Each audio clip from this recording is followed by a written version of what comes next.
See, for any college graduate in Indian market, development roles are always in good demand. You can Okay. join as a Okay. Java developer or a .NET developer or a Python developer or a front-end Hmm. developer or a mobile app developer. Anything development jobs are extremely easy to get in Indian market. But then Okay. some people say I'm not good at development, I'm not a very coding person and all. Then we have to look for alternatives. And when are you going to complete engineering?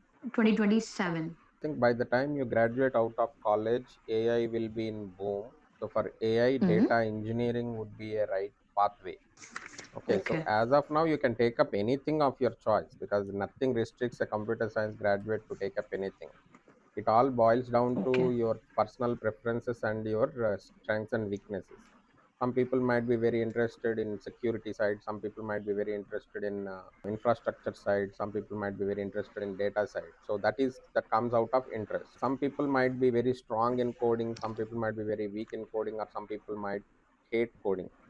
So that is your Yeah. choice. So these all the things define what is the right role that you can choose. So since Yeah. it is third year, if you want me to say with gut feel, not considering your interests or anything, then data engineering would be a right one for you by the time you graduate, because within 2 years Yeah. I think AI will be in a boom stage.